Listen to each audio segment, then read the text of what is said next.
여러분, 감사 행전을 하면서 참 한 주간도 하나님의 감사거리를 많이 주셨습니다. 특별히 이번 주에 제가 감사한 거 한 가지 간증하도록 하겠습니다. 목요일날 새벽에 일어나서 하나님 앞에 기도하고 성전에 나와서 새벽 기도를 하려고 하는데 단에 딱 서니까 이 마이크가 안 나오는 거예요. 늘 나오던 마이크가 안 나와요. 그리고 저 위에서 최 장로님이 막 이렇게 뭐 만지고 있어요. 보니까 이 방송 전원 자체가 안 들어오는, 전원 자체가. 그러니까 어떻게 해요? 뭐 10분이나 5분 남겨놓고 어떡합니까? 아무래도 안 되니까. 그래서 어떻게 했을까요? 야외용 마이크로 했어요. 야외용 마이크. 저기 조그만 거 있잖아요. 조그만 마이크로 그냥 했습니다. 마이크 잡고. 근데 마음속에 이게 뭐 불평불만이 안 일어나요. 제 마음속에. 옛날 같았으면 막 걱정하고 막 어떻게 이렇게 됐을까 막 속상할 텐데 그렇게 막 속상하지도 않은 거예요. 그냥 뭐 안 되면 저거라도 해야지 라는 마음. 그러면서 그 마이크를 잡고 조그만 스피커에다가 하는데 어떤 생각이 드냐면 예수님이 복음을 전할 때의 생각을 해본 거예요. 예수님이 다니면서 무슨 마이크 시스템을 가지고 다녔겠습니까? 바닷가나 산이나 들에서나 다 그냥 큰 소리로 하나님 말씀하고 작은 소리면 모든 무리들이 귀를 기울여서 이렇게 말씀을 들었죠. 그 생각이 드니까 주님이 그러셨구나 생각이 드는 거예요. 아침에 출근해가지고 제가 이 방송실 먼저 올라가서 앰프를 붙잡고 기도해서 하나님 우리를 좀 불쌍히 여겨달라고. 하나님 왜 앰프가 안 나와가지고 예배를 제대로 못 드게 하는지 모르겠습니다. 하나님 혹시 제가 잘못한 거 있으면 용서하시고 하나님 불쌍히 여겨주셔서 다시 한번 예배할 수 있도록 인도해달라고 간절하게 하나님 앞에 기도하고 감사를 올렸습니다. 그랬더니 낮에 최 장로님하고 또 몇 분 오셔가지고 딱 봤는데 되는 거예요? 사실 저기 자동 전압기가 망가졌다고 하길래 그게 또 한 150만 원 든대요. 또 없는 돈에 그걸 하려니까 얼마나 힘들어요. 그래도 어차피 해야 되겠다 생각하고 결정을 했는데 되는 거예요. 할렐루야? 그래서 너무 감사했어요. 그리고 금요일날 딱 새벽에 일어나서 이제 기쁜 마음으로 딱 하는데 이제는 전원은 들어오는데 이것만 안 들어오는 거예요. 전원은 들어오는데 요 앞에 있는 마이크만 안 들어오는 거예요. 그래서 아이고 이게 무슨 이쪽 선만 잘못됐나 보다. 이 선을 더하면 얼마나 또 몇백만 원 들어갈까. 그런 생각이 있는 거예요. 그래도 어제 야외용 마이크를 했으니까 오늘도 뭐 하자. 그래서 야외용 마이크를 했어요. 그 은혜 가운데 잘하고 음악도 그냥 조그마지만 성도들이 열심히 기도하고 이렇게 갔습니다. 또 출근해가지고 제가 또 방송실부터 올라가서 또 앰프를 붙잡고 기도했습니다. 하나님 우리를 불쌍히 여겨달라고. 예배에 지장이 없도록 오늘 금요일인데 금요 기도에 지장 없도록 하나님 좀 불쌍히 여겨달라고. 혹시 우리가 잘못한 거 있으면 다 회개하오니 용서해달라고 그렇게 하나님 앞에 기도했어요. 또 낮에 또 제장로님과 청년이 와가지고 딱 봤는데 진짜 하나님 은혜가 해결을 했습니다. 할렐루야.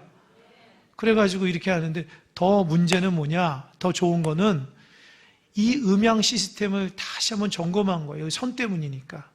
그래가지고 여러분 보시기에 왼쪽 저 스피커 있잖아요. 긴 거.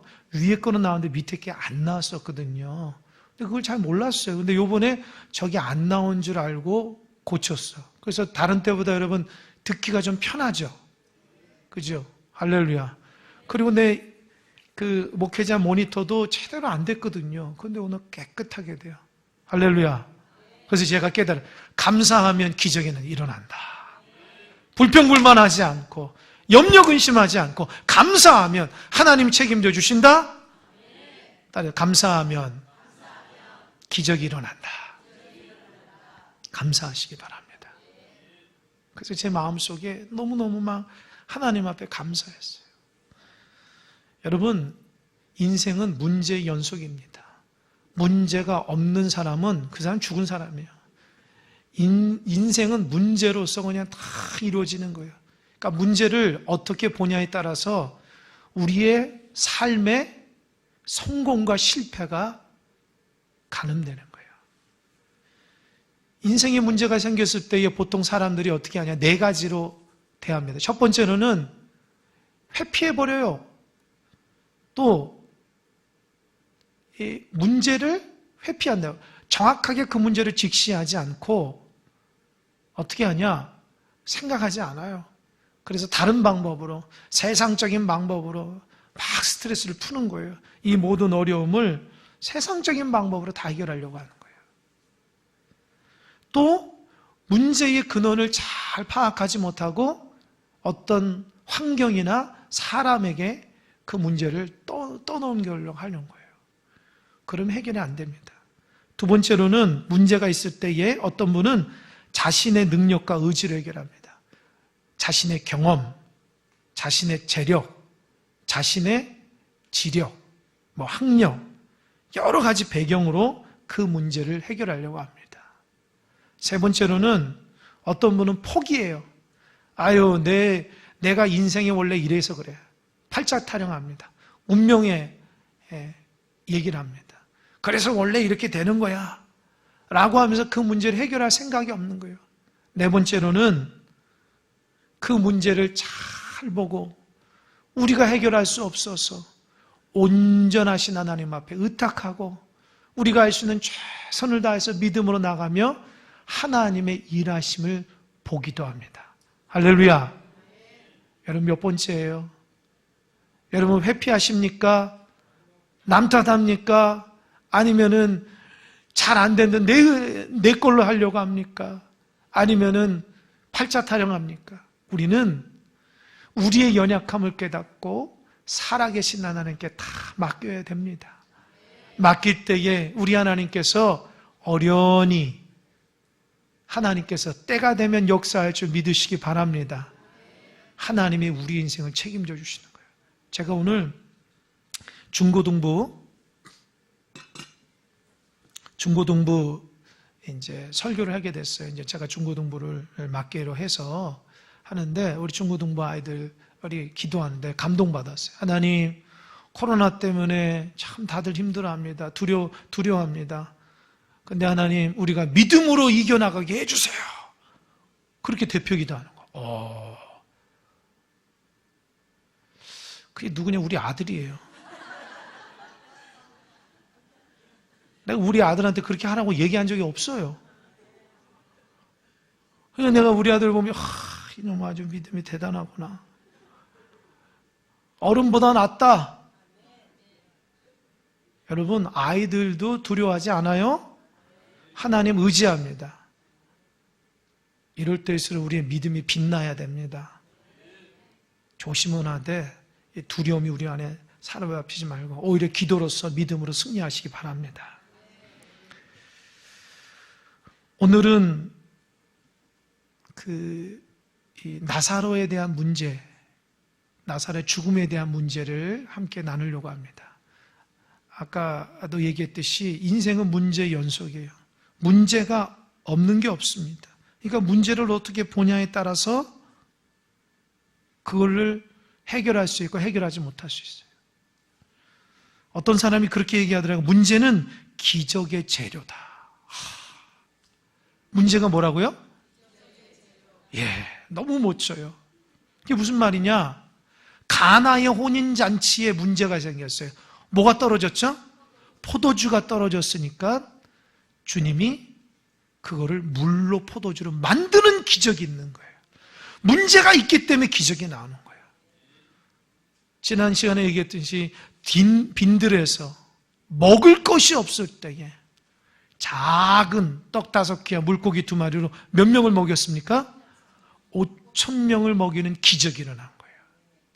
어떤 사람에게서 문제는 두렵고 힘들고 해결할 수 없지만 어떤 사람에게서 문제는 기적이 됩니다. 할렐루야. 우리 믿는 자가 그런 자가 되시기 바랍니다. 오늘 본문의 말씀은 나사로의 죽음에 대한 문제입니다. 여러분, 다른 거 다 해결해도 죽음을 어떻게 해결하지? 그렇게 고통스럽게 생각하는 사람이 있어요. 죽음에 대한 문제. 우리는 죽음에 대한 문제를 잘 얘기 안 합니다. 죽음에 대해서 잘 생각을 안 해요. 어느 러시아 선교사님이, 한인 선교사님이 늘 새벽 기도를 하고 아침마다 산책을 하는데, 그 산책 코스가 공원인데, 공원을 가면 러시아 공원에서는 그렇게 무덤이 많대요. 무덤이 많은데 거기에 뭐 언제 돌아가셨고, 이름은 뭐고, 뭐 가족은 뭐고, 이렇게 다 써 있는 거예요. 항상 그것을 보면서 느낀다는 거예요. 아, 죽음이라는 것이 남 얘기가 아니고 내 문제구나. 죽음이 멀리 있는 것이 아니라 늘 내 옆에 가까이 있구나. 그러면서 그 선교사님이 늘 하나님 앞에 기도해요. 하나님, 잘 죽게 해달라고. 하나님 앞에 부끄럽지 않은 죽음 되게 해달라고. 하나님 앞에 죽음을 준비하게 해달라고. 내가 이렇게 연약한 존재이고 나도 죽을 수밖에 없는 존재이고 언제 죽을지 모르지만 하나님 앞에 부끄럽지 않고 맡겨진 사명을 최선을 다해서 달려감으로 하나님 앞에 잘했다, 충성된 종이라 일컬음 받는 하나님의 백성 되게 해달라고 새벽 기도 끝나고 아침마다 그 무덤 있는 공원을 지나가면서 하나님 앞에 그렇게 기도한다고 합니다. 그러니까 선교사님이 하루하루가 얼마나 소중한지 몰라요. 얼마나 복된지 몰라요. 오늘 하루도 하나님께서 나에게 또 다른 생명을 주셨구나. 나는 죽을 수밖에 없지만 우리 하나님의 특별한 은혜와 사랑으로 오늘도 살아갈 수 있다는 것에 대한 감사와 기쁨이 일어난다고 고백하는 글을 읽었어요. 할렐루야. 여러분 어떠십니까? 하루하루 감사하십니까? 어떠십니까? 우리가 죽음에 대한 문제를 만날 때에 보통 사람들이 이렇게 생각한다고 합니다. 그저 먹고 살면서 즐기면서 뭐 죽어도 좋아 라고 하면서 쾌락적으로 죽음을 무시하며 살아가는 사람이 있어요. 그러나 죽음을 딱 맞닥뜨리니 때 그동안 살아왔던 자신의 잘못을 뉘우치기 시작합니다. 또 타인에게 자신의 잘못을 고백하며 반성하며 하나님 앞에 갈 나를 준비하는 사람도 있어요. 어떤 분은 죽음 때문에 무력하게 삽니다. 두려워합니다. 어쩔 줄 모릅니다. 그렇게 살아가기도 합니다. 어떤 분은 죽음이 너무너무 공포스러워서 온갖 노력과 애를 쓰면서 죽음을 연장해 보려고 발버둥 치는 사람도 있습니다. 어떤 분은 차분하게 그 죽음을 맞이하는 사람도 있습니다. 사람마다 죽음에 대한 태도가 다 다릅니다. 그러나 그 태도 속에 하나님을 향한 믿음이 구분이 된다는 거예요. 구분이 된다는 거예요. 여러분, 우리는 천년만년 살지 못합니다. 진짜 많이 살아야지 100세 삽니다. 언제 우리가 죽을지 몰라요. 그러니까 늘 죽음을 염두하며 살아가야 됩니다. 성경에 보면 많은 사람이 죽어가는 모습을 봅니다. 성경에는 누가 태어났고 살았고 낳고 얘기도 있지만 반대로 죽고 얘기가 더 많아요. 사실 구약 성경을 보면 거의 죽음의 이야기로 가득 찹니다. 많은 사람이 죽어나가고 짐승들이 죽어가고 구약의 이야기를 들어보면 너무도 죽음이라는 문제가 쉽게 드러나게 됩니다. 여러분, 예수님도 죽으셨어요. 그러나 부활하셨다는 거 잊지 마시기 바랍니다. 사도 바울도 나는 날마다 죽는다, 이렇게 죽음에 대한 문제를 그렇게 고백하고 있습니다. 지금은 돌아가셨지만 분당에 한신교회라고 있어요. 그 한신교회를 담당하셨던 이중표 목사님이 별세 신앙 해가지고 죽음을 늘 준비하며 살자. 그게 뭐냐? 욕심 부리지 말라는 거예요. 하나님이 언제 데려갈지 모르니까 늘 하나님 은혜 가운데 욕심 부리지 말고 기뻐하며 하나님 앞에 감사하며 살자. 그렇게 살아가셨어요. 그래서 그렇게 성도들에게 많이 강조하니까 그 교회가 얼마나 은혜 가운데 성장한지 모릅니다. 교회다운 교회죠. 여러분, 천년만년 살 것처럼 살지 마시고 당장 하나님이 오늘 부르시면 천국 갈 수 있는 믿음을 가지고 살아가는 여러분 되시길 바랍니다. 하나님의 은혜로 살아가야 됩니다. 내 계획대로 되는 게 아니에요. 하나님의 뜻하신 바대로 되는 거예요. 그러니까 우리 호들갑 떨지 말고 하나님의 은혜 가운데 믿음을 지키며 하나님 앞에 승리하는 여러분 되시길 바랍니다. 우리는 죽음을 준비해야 돼요.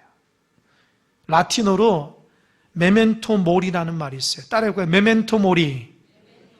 이게 무슨 말이냐면 너의 죽음을 기억하라 라는 뜻이에요. 메멘토 모리가 너의 죽음을 기억하라는 거예요. 이게 어디서부터 나오냐면 옛날 로마에서 원정에서 승리하고 포로들을 이렇게 끌어오면서 포로된 노예들이 개선 장군 앞에 가면서 막 다른 사람 환호성할 때 이게 노예들이 뒤에서 말했던 말이 메멘토 모리라는 거예요. 그게 뭐냐? 전쟁에서 지금은 너희가 승리했지만 우쭐대지 마라.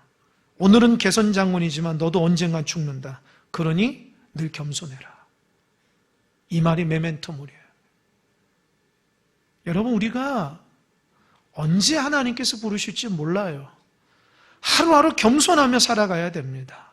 하루를 알차게 살아가야 됩니다. 내 멋대로 살아가는 것이 아니라 하나님이 원하시는 대로 살아가야 됩니다. 단 하루를 살아도 하나님의 관점으로 사시기 바랍니다. 단 한 시간을 살아도 하나님 주신 은혜 가운데 살아가시길 바랍니다. 욕심 부리며 살지 말고 두려움 가운데 살아가지 말고 하나님의 섭리 가운데 잘 살아가시기 바랍니다. 우리는 죽음을 기억하며 살아갈 때 삶이 달라져요. 참으로 우리는 죽을 수밖에 없는 존재이기에, 연약한 존재이기에 하나님을 의지할 수밖에 없는 거예요. 하나님을 의지하지 않고 이겨낼 수 있는 문제가 있습니까? 어떤 문제가 있습니까? 이겨내도 또 다른 문제가 생길 수밖에 없어요. 하나님이 해결해 주셔야 됩니다.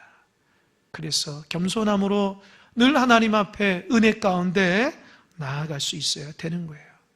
오늘 성경에 보니까 나사로가 죽어간다는 거예요. 나사로 가정과 예수님은 아주 친분이 좋은 가정이에요. 예수님이 예루살렘에 있을 때마다 갈 때마다 늘 들렸던 게 그 옆에 있는 나사로 집에 있는 베다니를 항상 들렸어요. 나사로의 부모님은 아주 잘 살고 유복한 그런 가정이었어요. 그런데 돌아가셨거든요. 그러니까 나사로가 가장이 되어서 이 가정을 이끄는데 그 나사로가 죽어간다는 소리를 들은 거예요. 예수님도 그 나사로를 너무너무 사랑한 분이셨거든요. 근데 예수님이 나사로가 죽어간다는 소리를 듣고 바로 안 갑니다. 성경에 보면 누가 예수님 죽어가는데 좀 고쳐주세요 하면 주님이 빨리 가자. 주님이 먼저 얘기하는데 나사로 문제만큼은 빨리 안 가요. 죽어가는데도. 아마 사람들이 그렇게 생각할지 몰라요. 아이고, 예수님이 나사로 사랑한 게 아니네. 이렇게 생각할 수 있어요. 그러나 예수님이 뭐라고 얘기하시냐면 나사로가 죽을 병이 아니라 하나님의 영광을 드러낸다. 이렇게 얘기하는 거예요. 여러분, 죽을 병이 있고 하나님의 영광을 드러내는 병이 있다는 거예요. 믿으십니까? 우리 관점으로는 다 죽을 병 같은데 하나님의 영광을 위한 병이 있다는 거예요. 참 놀라운 관점이에요. 그리고 예수님이 이틀을 안 갑니다. 그러니까 누굽니까? 나사로가 죽었어요. 그제서야 예수님이 야 가자 베다니.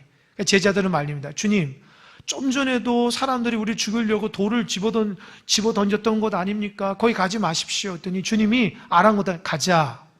우리 친구 나사로가 잠들었다. 내가 그를 깨우러 간다라는 거예요. 제자들은 정말 나사로가 잠들었는 줄 알았어요. 그런데 잠든 게 아니고 뭐예요? 죽은 거예요. 여러분, 세상은 죽었다고 하나 예수님 잠들었다는 거예요. 여러분, 믿는 자들은 잠든 거예요. 죽은 게 아닌 거예요. 문제를 바라보면서도 그의 문제 가운데 정말 하나님의 관점으로 볼 수 있어야 되는 겁니다. 결국 제자들과 함께 나사로 집을 갑니다. 누가 먼저 나왔냐? 마르다가 마중 나오면서 마르다가 얘기해요. 주님, 왜 지금 오셨습니까? 주님이 일찍 오셨다면 우리 오라비가 죽지 않았을 텐데 주님 이게 뭡니까 하면서 주님의 옷 자르고 붙잡고 막 울기 시작해요. 주님이 너무 불쌍하잖아요. 걱정하지 마라. 살 것이다. 그러니까 마르다가 뭐냐면 주님 저도 압니다. 마지막 날에 우리 오라비가 살아날 줄 압니다. 믿음이 있는 거예요. 근데 주님은 말아 마지막이 아니라 지금 살아난다. 지금 살아날 것이다. 그러면서 뭐라고 했어요? 나는 부활이요 생명이니 나를 믿는 자는 죽어도 죽지 않고 뭐라고 그랬어요? 무릇 살아서 나를 믿는 자는 영원히 죽지 않는다. 할렐루야. 그러면서 예수님이 마르다에게 이것을 내가 믿느냐? 예수님 믿으면, 예수님 말씀을 의지하면 너희 오라비가 지금 당장 살아날 것을 믿느냐? 이렇게 얘기하시는 거예요. 여러분, 예수님이 죽은 자를 살릴 줄 믿으십니까? 믿으십니까? 주님의 말씀이라면 죽은 자를 살릴 줄 믿으십니까? 주님이 마르다에게 믿음을 요구한 거예요. 여러분, 마르다는요 믿음의 사람이었어요. 그러나 그 믿음이 어떤 먼 옛날 믿음, 먼 미래의 믿음이에요. 나중에 우리는 부활할 것이다, 살아날 것이다 믿음이, 그것도 복되고 참 귀한 믿음이지만 주님은 그 믿음이 현실 속에서 지금 당장의 믿음으로 나타나길 원한다는 거예요. 할렐루야. 우린 하나님을 믿어요. 우리는 하나님 앞에 그래서 예배하고 기도한다고요. 하나님 우리의 삶을 주관한다고 안다고. 그런데 문제만 생기면 미래에 할 줄 알고 지금을 당장 할 줄 모른다는 거예요. 여러분, 저와 여러분이 믿는 하나님이 능력이 없으십니까? 우리 믿는 하나님이 전능하시지 않습니까? 하나님이 우리의 삶을 주관하지 않습니까? 하나님이 우리의 전부가 아닙니까? 지금 예수님이 마르다한테 그 얘기하는 거예요. 내가 부활이요 생명이니 나를 믿는 자는 죽어도 살겠고 무릇 살아서 나를 믿는 자 영원히 죽지 않는다고 했지 않냐? 너가 그걸 믿느냐? 우리의 신앙과 믿음이 현실 속에서 드러나야 되는 거예요. 나중에 언제 나중에 가서 그 믿음을 발하실 겁니까? 지금 우리의 삶 가운데 어떤 문제라도, 개인의 문제, 어떤 문제라도 우리 삶 가운데 드러나는 그 믿음이 빛이 빛나야 되는 것입니다. 할렐루야.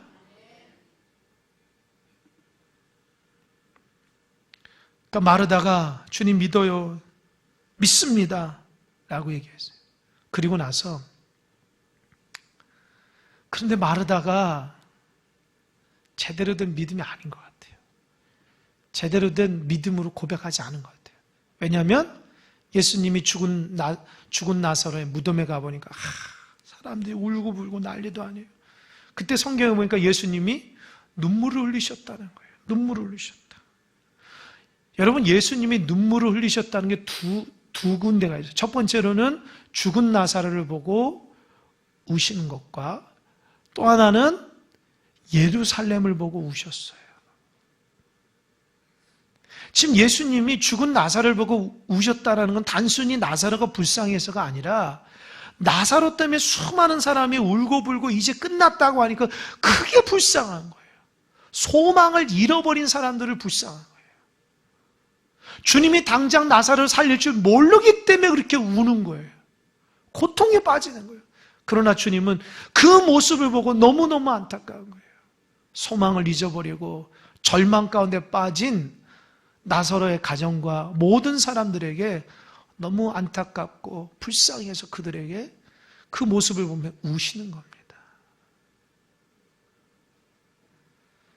주님께서 무덤에 가셨어요. 돌을 옮겨놓으라 라고 하니까 누가, 마르다가 얘기하는 거예요. 주님, 지금 죽은 지가 나흘이나 되었습니다. 벌써 냄새가 나는데 왜 돌을 옮기려고 합니까? 여러분 생각해 보세요. 좀 전에 그렇게 얘기했잖아요. 너가 내 말을 믿으면 하나님의 영광을 보지 않겠냐? 너 오라비가 산다고 내가 너에게 묻었을 때 너 아멘이라고 하지 않았냐? 그러면 끝까지 믿어야지. 돌을 옮겨서 예수님이 너희 오라비를 살려준다고 했는데도 못 믿어? 내가 너에게 문제를 해결해주고 내가 너에게 축복을 주고 내가 너에게 은혜를 준데도 넌 못 믿어? 마르다는 주님께 받았던 믿음이 싹 사라졌어요. 그리고 논리적이고 합리적이고 세상적인 생각을 가득 찼어요. 사흘이면 이미 죽었고 냄새가 나는데 어떻게 예수님이 살리지? 세상의 관점으로는 맞아요. 그러나 주님은 뭐라 얘기했냐면 답답해서 이런 말입니다. 내 말이 내가 믿으면 하나님의 영광을 보리라 하지 아니하였느냐? 내 말이 너가 예수를 믿으면 하나님의 영광을 보리라고 그렇게 얘기를 했는데 왜 못 믿냐? 왜 못 믿냐? 하나님이 축복해 주는데도 못 믿는다는 거예요. 하나님의 기적을 베풀어 주는데도 못 믿는다는 거예요. 왜요? 내 생각과 다르기 때문입니다. 죽은 자가 어떻게 살아나? 이 문제는 하나님도 해결 못해. 내가 아무리 해봤는데 안 돼. 마르다에게는 그 말이 맞아요. 그러나 자기의 생각과 자기의 사고를 뛰어넘어 좀 말씀에서 보자고요. 하나님의 관점으로 보자고요. 주님이 얘기합니다. 내 말이 너가 믿으면 하나님의 영광을 보리라 하지 않았느냐. 할렐루야. 우리의 신앙은 하나님의 말씀 중심의 신앙입니다. 믿으십니까? 우리가 그 어떤 소리에 흔들리는 것이 아니라 하나님 말씀 붙잡고 살아가는 자입니다. 여러분, 우리의 신앙이 우직해야 돼요. 우직해야 돼요. 가벼우면 안 돼요. 우직해야 돼요. 겸손하게 흔들리지 않고 주님 주신 평강 가운데 그저 묵묵히 주님 바라보며 나아갈 수 있어야 되는 것입니다. 그게 우리의 믿음이 돼야 됩니다. 이리 뛰고 저리 뛰고 주님을 믿으시기 바랍니다. 하나님을 믿으시고 그 하나님의 전능자의 은혜 가운데 붙들어 줄 줄 믿으시기 바랍니다. 예수님이 마르다에게 너가 내 말을 믿으면 하나님의 영광을 보리라 하지 않았냐. 두 번째 따끔하게 야단을 치는 거예요. 그리 나서 예수님이 잘 들으세요. 무덤 앞에 딱 서서 어떻게 했냐? 어떻게 했어요? 나사로야 나오너라. 따라해요. 나사로야 나오너라. 이렇게 선포를 했는데 선포하기 전에 한 가지를 했어요. 기도를 드렸어요. 기도. 제가 오늘 말하고 싶은 게 그거예요. 앞에서 이렇게 쭉 얘기한 의도가 있어요. 기도했다고요. 기적을 일으키기 전에 기도했는데 그 기도가 뭐예요? 41절 읽어보겠습니다. 41절 다 같이 시작.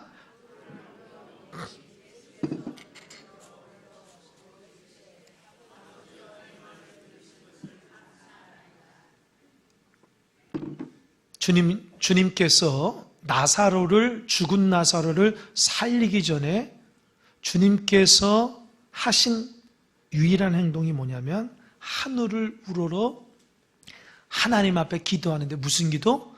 감사 기도했다는 거예요. 무슨 기도? 감사 기도. 어떻게 해요? 하나님 아버지여 내 말을 들으신 것을 감사하나이다. 제가 이 한 주간 동안 이 41절 말씀까지 은혜 받았어요. 곰곰이 생각해 봤어요. 여러분, 보통 우리가 감사하면 문제가 해결되면 감사하는 거 아니에요. 근데 예수님은 나사로 아직 살리지도 않았어요. 그런데도 먼저 감사했어요. 할렐루야. 신앙인은 문제가 이루어져서 감사가 아니라 먼저 감사해야 되는구나. 두 번째, 예수님이 어떤 감사 들으냐면 아버지 내 말을 들으신 것에 감사하는 거예요. 근데 잘 생각해 보면 이게 예수님이 이렇게 얘기하시니까 감사하지만 예를 들어 바꿔서 어떤 사람이 하나님 앞에 기도하면 하나님 내 말대로 다 해주시니 감사합니다. 이렇게 하면 우리는 어떻게 해요? 아이고, 하나님이 네 하나님만 되네? 하나님이 너 하나만 해결하려고 그렇게 역사하는 거야? 왜 이렇게 이기적이야? 이런 소리 나올 수 있어요. 그렇잖아요. 내 말을 들으신 것을 감사한다는 말이 다른 사람들 때에는 아니 예수님이 원하는 대로 다 응답되면 감사하고 그렇지 않으면 감사가 아니야? 이렇게 딴지 걸 수 있어요. 제가 그걸 한 주간 동안 묵상해 봤어요. 그런데 여러분 대답해 보세요. 예수님이 성경에서 하나님 말씀 어긴 게 있습니까? 없습니까? 있없어요가 뭐예요? 있어요? 없어요? 없죠. 겟세마네 동산에서 주여 이거 좀 건져가 주세요. 잔을 없애주세요. 고난의 잔. 그러면서 드린 게 뭐예요? 그러나 내 뜻대로 마옵시고 아버지의 뜻대로 다.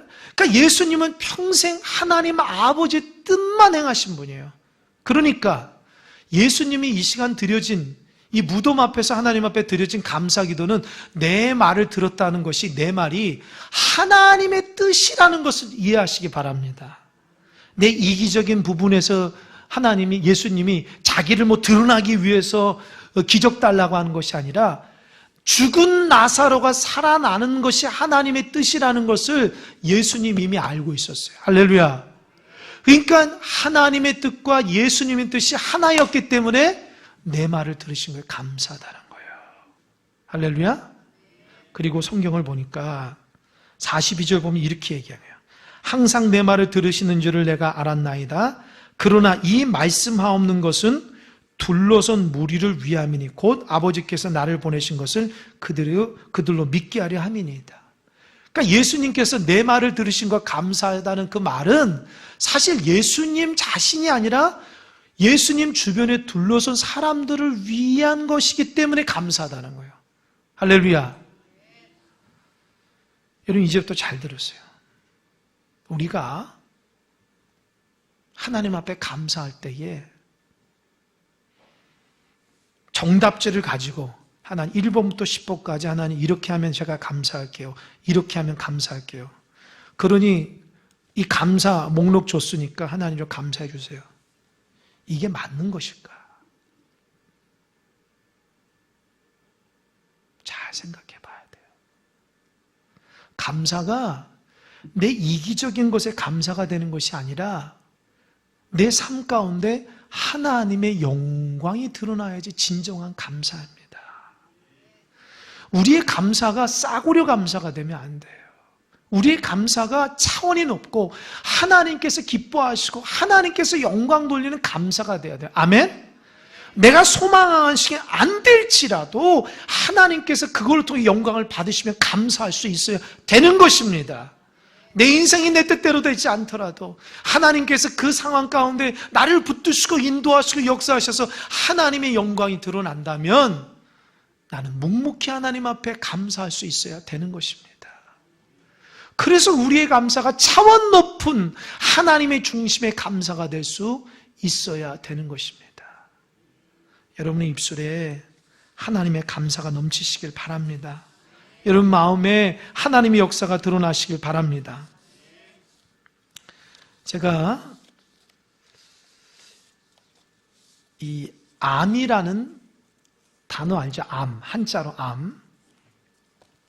이걸 푸는 글을 보고 참 감동받았어요. 여러분 암이란 한자는 세 개의 입구가 있어요. 세 개의 입구에 밑에 매산자에 위에다가 병들어 기댈 역이라는 합한 단어가 암이라는 거예요.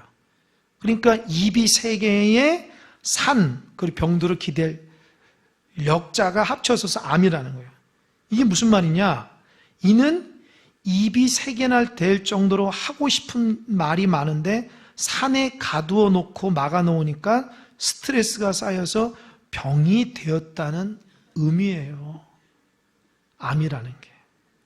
그러니까 옛날 중국인들은 암을 할 말을 다 하지 못해 마음에 이렇게 단단히 굳어진 병이라고 생각했다는 거예요. 어느 목사님이 이 암이라는 단어를 보면서 뭘 그렇게 말을 못해서 이렇게 암이 걸렸는가 기도하면서 하나님과 생각했는데 해야 될 말이 못해서 암이 뭐냐? 이 목사님 깨달은 게 그렇다는 거예요. 우리는 꼭 해야 될 말이 있다는 거예요. 그걸 해야지 암이 안 걸린다는 거예요. 그게 뭐냐? 내가 원하는 말, 내가 뜻하는 말이 아니라 그 목사님이 암이라는 단어를 묵상하면서 하나님 기도하면서 받은 것이 어떤 말이에요? 따라해 보세요. 칭찬, 축복, 감사. 세 말이라는 거예요. 우리 안에서 칭찬의 말, 축복의 말, 감사의 말을 해야지 암이 안 걸린다는 거예요. 그냥 내가 원하는 대로 막 쏟아내서 내 말하는 게 아니라 하나님의 원하시는 칭찬, 축복, 감사의 말이 될 때에 내 안에서 하나님의 영육간의 강건함이 일어난다는 거예요. 여러분, 우리 입술에서 칭찬과 축복과 감사가 사라지면 우리의 마음도, 우리의 인생도, 우리의 관계들도 종양처럼 딱딱하게 굳어집니다. 감사가 없는 인생은 정신적으로 영적으로 병든 인생이라는 거예요. 아무리 신앙생활 잘해도 그 입에서 칭찬이 안 나오고 감사가 안 나오고 축복이 안 나오면 그 사람 지금 암에 걸리고 있는 표시라는 거예요. 아주 무서운 거예요. 그래서 우리 입에 감사가 우리의 영적인 온도계라는 거예요. 입만 열면 근심걱정, 입만 열면 불평불만, 입만 열면 뭐가 힘들고 어려운지. 오히려 해야 될 말, 감사하다, 칭찬하다, 축복의 말이 돼야지 우리 안에서 암덩어리가 다 쏟아져 나오는데 그런 말이 아니라 자꾸 부정적이고 원치 않고 내 이기적인 말만 가득 차니까 우리는 예수를 믿으면서도 암에 걸려가고 있는 단계에 있지 않습니까? 잘 생각하시기 바랍니다. 건강하려고 많은 약을 먹고 병원에 다니는 것도 중요하지만 근본적으로 하나님이 만들어진 그 창조 섭리, 심히 보시기에 좋았던 그 형상이 이루어져야 돼요. 하나님이 우리를 그렇게 복되고 아름답고 참 귀하게 만들고 그래서 하나님께서 우리가 하나님의 영광의 도구가 되고 감사하며 축복하며 은혜 가운데 살아가도록 우리를 만들었는데 어느 순간 죄가 쑥 들어와서 우리 입술과 우리의 마음과 우리의 생각을 다 병들게 만드는 거예요. 예배 생활하고 기도하고 신앙생활해도 여전히 세상 사람보다 못하는 암덩어리를 자꾸 만들어내고 있지 않습니까? 여러분, 주님 안에서 감사가 넘치시길 바랍니다. 하나님 말씀대로 축복의 인생이 되시길 바랍니다. 그것이 신앙의 능력입니다. 이럴 때일수록 우리의 신앙이 빛나야 됩니다. 이럴 때일수록 우리의 말이 감사의 말로 바뀌어야 됩니다. 이럴 때일수록 축복해야 되고 격려의 말로 바뀌어야 됩니다. 살아계신 하나님, 우리와 함께 하심을 믿으시기 바랍니다. 기도하겠습니다.